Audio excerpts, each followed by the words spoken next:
You're listening to the audio production of the Wonderland Collection by Lewis Carroll, published by Thomas Nelson and read by Simon Bubb.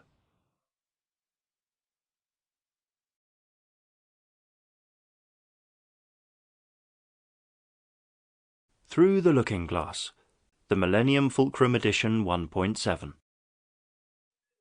Chapter 1. Looking Glass House. One thing was certain, that the white kitten had had nothing to do with it. It was the black kitten's fault entirely. For the white kitten had been having its face washed by the old cat for the last quarter of an hour, and bearing it pretty well, considering. So you see that it couldn't have had any hand in the mischief.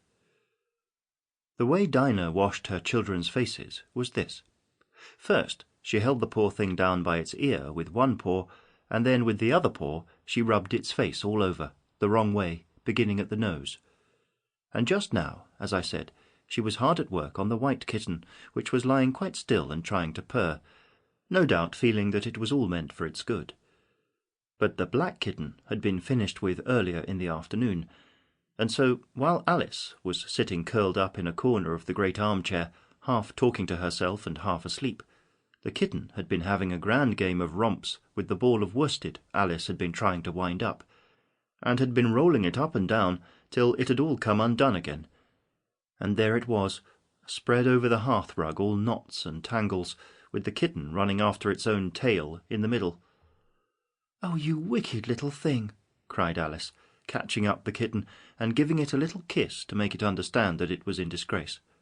"Really, Dinah ought to have taught you better manners. You ought, Dinah, you know you ought," she added, looking reproachfully at the old cat, and speaking in as cross a voice as she could manage. And then she scrambled back into the armchair, taking the kitten and the worsted with her, and began winding up the ball again. But she didn't get on very fast, as she was talking all the time, sometimes to the kitten and sometimes to herself.